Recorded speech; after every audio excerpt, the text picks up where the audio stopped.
올겨울 천연가스 난방비는 11% 상승하고 전기는 2% 내릴 것으로 전망됩니다. 친한파 톰 수오지 의원의 한인 후원 행사가 18일 성료했습니다. 지난 17일과 20일 브루클린 맨해튼 전철역에서 묻지마 범죄가 연달아 발생했습니다. 월마트와 타겟에서 판매된 트리하우스 푸드의 냉동 와플 500개가 리콜됐습니다. 이상으로 주요 뉴스 전해드렸습니다. 아름다운 제품에서부터 아름다운 사회를 만들기까지 키스는 뉴욕에서 시작하여 현재는 전 세계 12,000명의 직원들과 함께 끊임없이 도전하는 기업입니다. 사람을 생각하고 존중하는 기업. 키스는 한인들이 사회의 주인공이 될 수 있도록 든든한 버팀목이 되겠습니다. 글로벌 뷰티 기업 키스. 뉴뱅크와 함께 꿈의 집을 마련하세요. 빠른 승인, 맞춤형 서비스, 전문가 상담, 지역 전문성, 경쟁력 있는 이자율. 뉴뱅크가 주택 소유를 쉽고 간단하게 모든 단계에서 도움을 드립니다. 지금 바로 가까운 뉴뱅크 지점을 방문해서 홈모기지 대출 상품에 대해 문의하세요. 뉴뱅크 제공입니다. 시청자 여러분 안녕하십니까? 10월 21일 월요일 TKC 뉴스데스크 첫 소식입니다. 올겨울 뉴욕시를 포함한 뉴욕주의 천연가스 가격이 11% 상승하는 반면 전기요금은 약 2% 내릴 것으로 추정됩니다. 뉴욕주 공공서비스위원회는 올해 11월부터 내년 3월까지 겨울 난방이 필요한 시즌에 천연가스를 사용하는 주민들은 월 202달러를 지불할 것으로 예상되며 이는 지난해 같은 기간보다 약 11% 오른 것이라고 밝혔습니다. 반면 같은 기간 전기로 난방을 하는 주민들은 월 58달러를 지불할 것으로 예상되며 이는 지난해 같은 기간보다 약 2% 내린 것이라고 설명했습니다. 또 뉴욕주 북부 대부분 지역에 전기와 가스를 공급하는 내셔널 그리드는 이번 겨울 전기 가격이 0.2% 월 1달러 하락할 것으로 전망되며 이는 평균 내림폭에 미치지 못하는 겁니다. 특히 뉴욕의 브루클린과 스태튼 아일랜드, 퀸즈 지역의 가스 공급 가격은 한 달에 약 5달러 정도 오를 것으로 예상됩니다. 한편 지난해 겨울은 예년보다 따뜻해서 월 난방비가 160달러에 그쳤고 이는 전년보다 32달러, 약 20% 감소한 것이라고 설명했습니다. 또 허드슨밸리 지역에 전기를 공급하는 센트럴 허드슨 게스 앤 일렉트릭은 내년에 주거용 가스 및 전기요금 17% 인상을 요구하고 있어 만약 주정부가 이를 승인하면 한 달 부담이 37달러씩 늘어날 것으로 우려됩니다. 연임에 도전하는 연방하원 3선거구 톰 수오지 의원이 한인 커뮤니티의 권익 향상과 목소리를 대변하는 데 최선을 다하겠다고 약속하며 다가오는 11월 본선거에 한인 유권자들의 적극적인 투표 참여를 호소했습니다. 18일 플러싱 리셉션 하우스에서 열린 톰 수오지 연방 하원 의원 기금 모금 행사에 120여 명의 한인 지지자들과 지역 정치인들이 참석해 수오지 의원을 지지했습니다. 이날 글로벌 뷰티그룹 키스그룹을 비롯해 H마트, 럭키서플라이, 김광수 변호사 등이 가장 높은 금액의 후원금으로 수오지 의원의 재선에 힘을 보탰습니다. 그레이스 맥 연방 하원 의원, 롱김 뉴욕주 하원 의원, 줄리원 뉴욕시 의원 등도 이날 참석해 수오지 의원은 문제를 해결하기 위해 기꺼이 양당과 협력한다며 그의 해결사로서의 면모를 강조했습니다. 이날 수오지 의원은 한국이 한 세대 만에 도움을 받는 나라에서 도움을 주는 위대한 나라가 됐다며 지난 8월 한국을 방문하며 윤석열 대통령과의 만남을 통해 그의 노력을 격려했다고 말했습니다. So I want to again let you know that I recognize how much Korea is doing today on the world stage, how much they are doing investing in the United States, and how much they have improved over the past generation. 수오지 의원은 정치는 박수받기 위해 또는 개인의 이익을 위해 하는 것이 아니라며 자신은 시민들이 직면한 문제들을 실질적으로 해결해주는 정치인이 되겠다고 약속했습니다. 그는 재선에 성공한다면 세금 부담을 줄이고 한인 커뮤니티가 중요시하는 최상의 교육 혜택, 한인 기업들을 위해 한국인 전용 취업 비자 등의 성사를 위해 노력하겠다고 말했습니다. We need you to fight for this country. I will always fight for my Korean American friends. And I want to thank you for always fighting for me. 우리 코리안 커뮤니티가 10년 전과 지금 20% 줄고 있는 거 아시죠? 여기민 가구, 또 젊은 사람들은 취업 비자를 받기가 힘듭니다. 그래서 우리가 지금 가지고 있는 이러한 보팅 파워 더 우수할 수 있습니다. 이런 식으로 놔두면. 그래서 저희들이 E3 비자, E4 비자를 저희들이 관철시키려고 노력하고 거기에 또 이렇게 성공에 있어서 리딩 하시는 판수아지 의원을 보면 저희들이 좀 성의를 보이기 위하고 인커리지 하기 위해서 이 자리를 마련했습니다. 수호지 의원이 출마한 연방 하원 의원 연방 하원 삼성도구는 퀸즈의 베이사이드, 리틀넥, 더글러스톤 등과 롱아일랜드 나소 카운티의 그레이트넥, 매네셋, 로슬린, 그랜코브 등으로 한인 밀집 주거 지역이 다수 포함되어 있습니다. 경찰이 브루클린과 맨해튼 전철역에서 며칠 사이 연달아 발생한 묻지마 폭행 사건의 용의자들을 추적하고 나섰습니다. 경찰은 17일 브루클린 전철역에서 30세 피해자 레달 키파이의 왼쪽 눈을 찌르고 달아난 용의자의 사진을 19일 공개했습니다. 용의자는 오후 4시 30분경 베이리지 애비뉴 전철 남쪽행 플랫폼에 서 있던 피해자를 공격하고 달아났습니다. 피해자는 안정적인 상태로 인근 병원으로 옮겨져 수술을 받은 것으로 알려졌습니다. 용의자는 그래픽이 그려진 검정 후드 스웨셔츠와 파란색 아마존 조끼, 어두운 색의 스웨팬츠와 하얀 스니커즈를 신은 것으로 드러났습니다. 이 사건이 발생한 지 불과 3일 뒤인 20일, 맨해튼 전철역에서 범인은 25세 피해자를 밀치고 달아났습니다. 사건은 로이스트 사이드 이스트 휴스턴과 이 애비뉴 스테이션 업타운 F 플랫폼에서 발생했습니다. 경찰은 피해자와 용의자는 일면식이 없는 사이로 용의자는 아직 도주 상태라고 밝혔습니다. 월마트와 타겟에서 판매된 트리하우스 푸드의 냉동 와플 제품 500개 이상이 리스테리아균 감염 위험으로 전량 리콜 처리됐습니다. 트리하우스 푸드는 베스트 초이스, 굿앤게덜, 그레이트 밸류 등 유명 브랜드의 냉동 와플 제품 1,200만 파운드를 리스테리아균 감염 우려로 리콜한다고 밝혔습니다. 현재까지 리스테리아균 감염으로 발생한 피해는 없는 것으로 알려졌습니다. 리스테리아균 감염 사실은 트리하우스 제조 공장 정기 검사 중에 발견된 것으로 드러났습니다.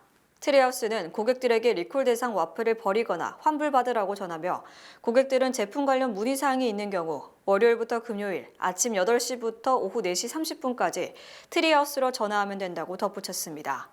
한편 리스테리아균 감염은 발열, 근육통과 몸살, 어지럼증, 경련 등의 증상을 야기합니다. 증상은 바로 나타날 수도, 리스테리아균 감염 제품 섭취 10주 후에 나타날 수도 있습니다. 리스테리아균 감염은 특히 노약자와 면역이 약한 임산부 등에게 위험합니다. 뉴욕시에서 18세 미만 미성년자들이 저지르는 중범죄가 최근 급증한 것으로 나타났습니다. 20일 뉴욕타임스에 따르면 작년 한 해 동안 뉴욕시에서 18세 미만 미성년자가 살인, 강도, 폭행 등 중범죄로 기소된 사례는 모두 4,858건으로 집계됐습니다.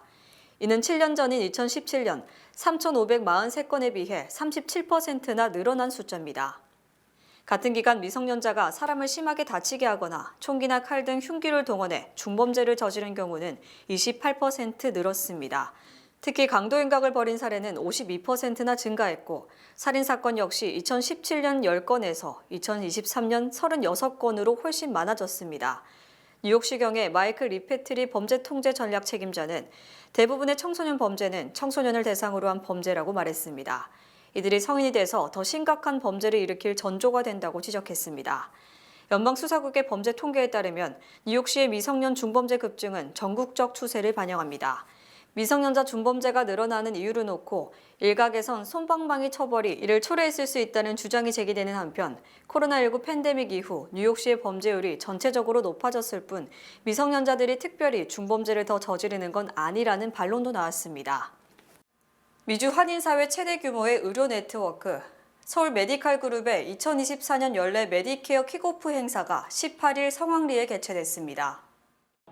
행사는 18일 오후 6시 30분 뉴저지 테너플라이의 니커보커 컨트리 클럽에서 열렸습니다.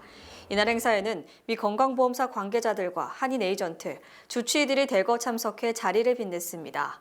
서울 메디칼 그룹은 올해 메디케어 연례 가입 기간은 10월 15일부터 12월 7일까지로 이 기간에 65세 연령이 된 시니어는 신규로 가입해야 하며 기존 가입자는 보험사를 변경할 수 있다고 설명했습니다. SMG는 이번 행사를 통해 직접 한인 시니어들과 상담하는 에이전트와 브로커를 격려하는 한편 해마다 변경되는 각 보험사들의 혜택 변화와 추이를 고지했습니다. 이날 행사에서는 SMG 리처드 박 회장이 참석해 회사 창업과 과정, 커뮤니티에 대한 책임감과 향후 SMG의 계획 및 비전 등을 밝혔습니다. It is our responsibility as Korean Americans to care for our own. And so let us do better, let us succeed, but not forget where we came from. If you forget your parents, you can't remember anyone else. 박 회장은 또 서두르지 않고 20년 앞을 내다보며 신뢰를 바탕으로 의료기술, 투자, 마음가짐, 재정 등 각 분야에서 더 노력하겠다며 이민자로서 열심히 일하는 한인을 위해 한인 커뮤니티를 돌보고 봉사하는 통합의료회사 역할을 해나가겠다고 강조했습니다. When we do well, when SMG does well, and it unifies the Korean medical community, it has an opportunity not just to do medical care, but other cares. It's not just medical, it's psychiatric, it's psychological, it's financial, it's domestic abuse. There's so many other things that, because we're physicians, because we're trusted with the community, not only for the seniors, but the entire community. 한편 지난 1993년 설립돼 올해로 창립 31주년을 맞은 SMG는 미주 한인 사회에서 최대 규모, 최고 수준의 독립된 의료진이 모인 메디칼 그룹입니다. 현재 뉴욕과 뉴저지를 비롯해 캘리포니아, 워싱턴, 하와이, 조지아, 버지니아 등 미 전역 7개 주에 진출해 활발한 활동을 펼치고 있습니다. 지난 주말 해리스 부통령은 흑인 교회를 찾는 등 흑인 유권자들에게 공을 들였고 트럼프 전 대통령은 맥도날드에서 프렌치 프라이를 튀기는 등 친서민 이미지를 강조했습니다. 해리스 부통령은 어제 조지아주 스톤크레스트의 대형 흑인 교회를 방문, 예배에 참석한 뒤 예수님은 이웃을 자신처럼 사랑하라는 교훈을 주셨다. 지금 이 순간 미국 전역에서 분열을 심화시키고 혐오를 확산시키고 공포를 조장하는 세력이 있다며 트럼프 전 대통령을 간접 비판했습니다. 해리스 부통령은 우리는 현재 교차로에 서 있으며 우리가 여기서 어디로 갈지는 미국인이자 신앙인인 우리에게 달려있다. 혼돈과 공포, 혐오의 나라가 될지 아니면 자유와 배려, 정의의 나라가 될지 여러분이 투표로 결정해야 한다고 강조했습니다. 특히 어제는 해리스 부통령의 60회 생일이어서 유명 가수 스티비 원더가 예배에 참석한 흑인들과 생일 축하 노래를 불러주기도 했습니다. 해리스 부통령은 조지아주의 또 다른 흑인 교회를 방문했으며 흑인 민권운동가 알 샤프턴 목사와 MSNBC 인터뷰를 하기도 했습니다. 금수저 출신인 트럼프 전 대통령은 핵심 경합주인 펜실베니아주 필라델피아 교회의 맥도날드 매장에서 앞치마를 두른 채 프렌치 프라이를 튀기고 드라이브스루에서 직접 주문을 받기도 했습니다.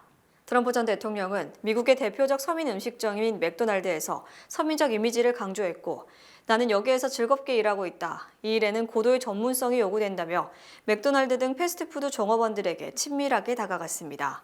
트럼프 전 대통령은 나는 맥도날드에 일자리를 구하러 왔다. 나는 평생 이 일을 하고 싶었다며 직업에 귀천이 없고 노동이 신성하다며 노동자의 벗이 될 것임을 다짐했습니다. 트럼프 전 대통령은 해리스가 맥도날드에서 일했다는 것은 거짓말이라고 주장했으나 근거를 제시하지 못했습니다. 이번 주 해리스 부통령은 오바마 전 대통령과 유명 연예인을 대거 동원하며 트럼프 전 대통령은 일론 머스크와 공동 유세를 펼치는 등 막판 대혈전에 돌입합니다. 해리스 부통령은 이번 주 최근 여론조사에서 트럼프 전 대통령에게 조금 밀리고 있는 것으로 나타난 조지아주와 미시건주를 집중 공략합니다. 해리스 부통령은 오는 24일 선거인단 16명이 걸린 조지아주에서 오바마 전 대통령과 처음으로 공동유세를 펼치며 26일에는 미시건주에서 미셸 오바마와 함께 공동유세를 펼칩니다. 또 빌 클린턴 전 대통령은 공화당 우세주로 알려진 노스캐롤라이나주에서 17일 유세를 펼쳤으며 힐러리 클린턴 전 국무장관은 각종 방송에 겹치게 출연하면서 지원 사격에 나서고 있습니다. 이들 전직 대통령 외에도 스티비 원더 등 유명 가수와 배우 등 헐리우드 스타들도 해리스 지원에 열을 올리고 있습니다.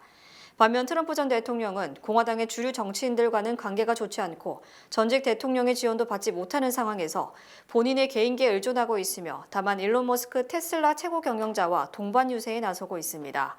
일론 머스크는 지난 5일 펜실베니아주 버틀러 유세에 함께했고 지난 19일에는 펜실베니아주 해리스버그에서 지원 유세를 펼치는 등 가장 적극적으로 트럼프를 돕고 있습니다. 트럼프 전 대통령은 또 예비 경선에서 가장 강력한 도전자였던 니키 헤일리 전 유엔 대사가 여성인 점을 감안 해리스 부통령에게 쏠리는 여성표를 가져올 수 있도록 도움을 요청했습니다. 트럼프 전 대통령은 헤일리 전 대사에게 경선 당시 앙금이 남아있어 불편한 관계였지만 선거판이 초박빙이 되면서 어제 팍스뉴스에 출연, 체면이 깎이는 것을 무릅쓰고 제발 도와달라고 공개적으로 호소했습니다. 트럼프 전 대통령은 오늘과 내일 이틀간 노스캐롤라이나를 집중 공략한 뒤 23일에는 조지아주의 대표적 한인타운인 둘루스에서 또 23일에는 네바다주 라스베가스, 27일 일요일에는 뉴욕 메디슨 스퀘어 가든에서 유세를 펼칩니다. 대선이 보름 앞으로 다가온 가운데 트럼프 전 대통령의 당선 확률이 과반을 넘었다는 예측이 나왔습니다.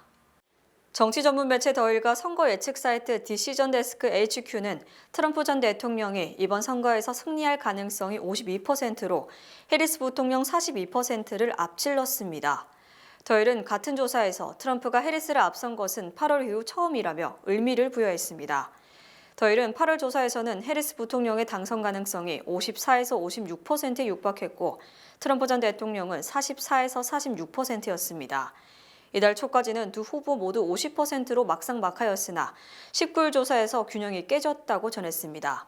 더일은 이번 예측 결과는 트럼프 전 대통령이 경합주를 중심으로 선전하고 있다는 여론조사 결과와 인맥상통하는 것이며 특히 트럼프가 위스콘신과 미시건에서 회복세를 보이고 있다고 분석했습니다. 또 트럼프 전 대통령은 아리조나와 조지아, 노스캐롤라이나에서 앞서고 있고 해리스 부통령은 펜실베니아에서만 우세한 상황이라고 덧붙였습니다. 반면 워싱턴 포스터 조사에서는 해리스 부통령이 펜실베니아와 위스콘신, 미시간, 네바다 등 4개 주에서 앞섰고 트럼프 전 대통령은 조지아와 아리조나, 노스캐롤라이나에서 앞선 것으로 나타났습니다. 한편 여론조사에서는 트럼프 전 대통령의 열혈 지지자들이 적극적으로 조사에 응하는 반면 해리스 부통령 지지자들은 이를 숨기는 이른바 샤이 해리스가 적지 않은 것으로 알려졌습니다.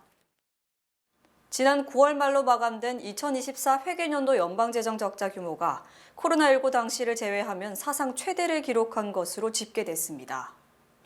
연방재무부는 2024 회계년도 재정적자 규모가 1조 8,330억 달러에 달했으며 이는 전 회계연도보다 8% 증가한 것이라고 발표했습니다.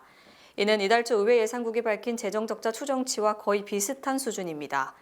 연방정부 재정적자는 코로나19 이전까지는 1조 달러에 미치지 못했으나 코로나19 첫 해인 2020년 3조 1,320억 달러, 2021년 2조 7,700억 달러 등 공중보건 비상사태에 따른 대대적 지원으로 적자 규모가 예전보다 2~3배 폭증했습니다. 그뒤 연방정부 재정적자는 2022년 1조 3,700억 달러로 전년의 절반 규모로 줄었으나 다시 증가세로 돌아선 겁니다. 2024 회계년도 재정적자는 국내 총생산의 6.4%, 2020년 회계년도 재정적자는 국내 총생산의 6.2%에 달했으며 이처럼 적자 규모가 GDP의 6%가 넘는 것은 매우 이례적인 겁니다. 특히 연준이 급격하게 올린 금리에 의해 세계에서 가장 많은 채무를 짊어진 연방정부가 직격탄을 맞았습니다. 국가 부채에 대한 이자 비용이 1조 1,330억 달러로 전년 대비 29% 폭증하면서 사상 처음으로 1조 달러를 넘어섰고 이는 미국 국내 총생산의 3.93%에 달하는 겁니다.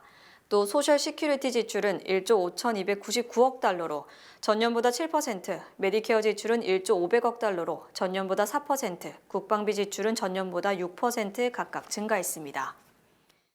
미국인 5명 중 2명은 신용카드 사용액 한도 전체를 모두 소진하는 등 외상이면 소도 잡아먹는다는 기세로 신용카드를 사용하는 것으로 조사됐습니다. 금융정보제공업체 뱅크레이트닷컴 설문조사에 따르면 응답자의 20%는 신용카드 사용액 한도 100%를 소진했다고 밝혔고 17%는 거의 한도에 육박할 정도로 사용했다고 답했습니다. 이는 응답자의 37%, 즉 5명 중 2명이 신용카드의 사용액 한도가 끝날 때까지 카드를 사용하는 것으로 매우 위험한 소비 행태로 분석되고 있습니다. 또 신용카드가 고금리, 고인플레이션에 직면한 미국인의 생명줄 역할을 하는 것으로 나타났습니다.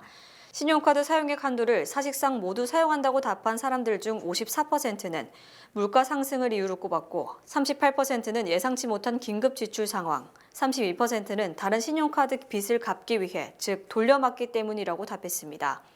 사실상 신용카드를 통해 경제적 어려움을 극복하는 것으로 신용카드가 없다면 극단적인 상황에 처했을 것이라는 점에서 생명줄로 분석됐습니다. 또 신용카드 사용액 한도 전체를 사용한 사람들 중 41%는 크레딧 점수가 낮아졌고 31%는 신용카드 과다 사용으로 필수 지출을 감당할 수 없는 지경에 이르렀다고 말했습니다. 한편 2분기 말 기준 미국인의 신용카드 사용 총액은 1조 1,420억 달러이며 전분기보다 270억 달러, 1년 전보다 1,110억 달러나 급증했습니다. 허드슨 야드의 랜드마크 베슬이 오늘 재개장했습니다. 새롭게 재개장한 베슬에는 4개의 계단과 플랫폼을 둘러싼 강철 그물망을 새롭게 설치해 건물의 외관을 해치지 않으면서 안전성을 보완하는 방식으로 재설계됐습니다. 관람객들은 베슬의 전 구역이 아닌 강철 그물망이 설치된 구역만 접근할 수 있습니다. 안전상의 이유로 건물의 꼭대기층은 개방되지 않을 예정입니다. 한편 2억 6천만 달러의 비용을 들여 제작한 이 건물은 2019년 3월 개장과 동시에 뉴욕의 에펠탑으로 불리며 뉴욕 명소로 떠올랐지만 개장 이후 약 2년 만에 4명이 투신 자살하면서 지난 2021년 초 구조물 전체를 무기한 폐쇄해왔습니다. 한편 허드슨 야드 관리회사는 구조물이 폐쇄되기 전에 $10의 입장료를 걷고 방문객이 혼자 구조물에 오르지 않도록 새로운 규칙을 만들기도 했습니다. 그러나 14세 소년이 그의 가족 앞에서 뛰어내리는 사건이 발생하면서 이 같은 조치도 실패, 결국 무기한 폐쇄된 바 있습니다. 미주 최대 한인은행에서 이제 아시아계를 대표하는 은행으로 도약하는 희망을 설계하는 전문가들의 은행, Bankers, Experts, Neighbors, 뱅크 오브 호프가 지원합니다. 주요 단신 전해드립니다. 도널드 트럼프 전 대통령 지지자 일론 머스크 테슬라 최고 경영자가 경합주 보수층의 투표를 독려하기 위해 추첨을 통해 매일 $100만 지급이라는 약속을 내걸어 불법 선거운동이라는 논란이 일고 있습니다. 이란에 대한 이스라엘의 보복 공격 준비 내용을 담은 미국의 극비 문서가 온라인에 유출돼 미국 정부가 조사에 나섰습니다. 이스라엘과 미국이 중동 확전을 두고 갈등하는 가운데 양국 관계를 더 악화시킬 수 있다는 우려가 나오고 있습니다. 한미일은 18일 워싱턴 국무부 청사에서 북한 인권회의를 처음 연 뒤 공동 성명을 발표했습니다. 이날 성명에서 3국은 북한 인권 문제에 대한 접근 방식을 인권 침해, 남용, 모니터링부터 책임 규명 촉진까지 행동으로 전환할 것을 국제사회에 촉구한다고 밝혔습니다. 경제지표와 소비자들의 심리가 불일치하는 이른바 바이블 세션이 이어지는 양상입니다. 15일 뉴욕 연방준비은행이 공개한 9월 소비자 기대 설문조사에 따르면 앞으로 3개월 안에 대출이자 등을 갚지 못해 연체에 빠질 것 같다는 응답이 전월 13.6%에서 14.2%로 2020년 4월 이후 4년 5개월 만에 최고치를 경신했습니다. 페이스북과 인스타그램을 운영하는 빅테크 기업 메타가 식권을 유용한 직원 30여 명을 해고했습니다. 해고된 직원들은 식대로 제공된 바우처를 개 물품 구매에 유용한 것으로 드러났습니다. 세계 최대 전자상거래 업체 아마존의 스트리밍 플랫폼 프라임 비디오가 처음으로 뉴스 생방송 분야에 진출합니다. 아마존 프라임 비디오는 미국 대선일인 오는 11월 5일 오후 5시부터 브라이언 윌리엄스와 함께하는 선거 예방 방송을 스트리밍한다고 밝혔습니다. 캘리포니아 노스스테이트 대학 엘도 프라자 교수팀은 샌프란시스코에서 열린 외과의사협회 임상학술대회에서 수술 직후 음악을 들으면 환자의 회복 속도가 더 빨라질 수 있다는 연구 결과를 발표했습니다. 스타벅스의 신임 최고 경영자인 브라이언 니컬은 프리미엄 커피 판매에 더 집중하고 시즌별 음료를 홍보하는 데 주력할 방침이라며 매출보다는 순이익 등 수익성을 개선한다는 계획을 발표했습니다. 스타벅스는 수익성 개선 차원에서 매장에서 지난 1년간 제공해왔던 프로모션과 할인 행사를 축소해 왔습니다. 날씨 전해드립니다. 화요일인 내일은 포근하겠습니다. 낮 최고 기온은 80도, 최저 기온은 58도입니다. 해 뜨는 시간은 7시 16분, 해 지는 시간은 6시 4분입니다.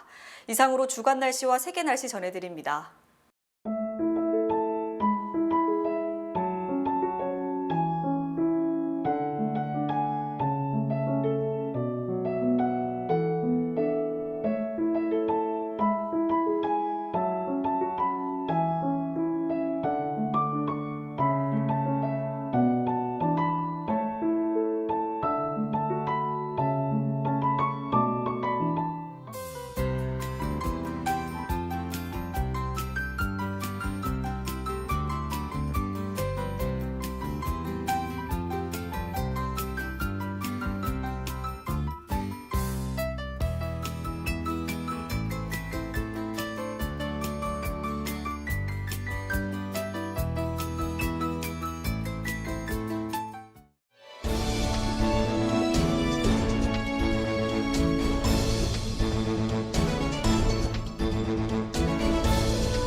이상으로 10월 21일 월요일 TKC 뉴스데스크 여기서 마치겠습니다. 시청해주신 여러분 고맙습니다.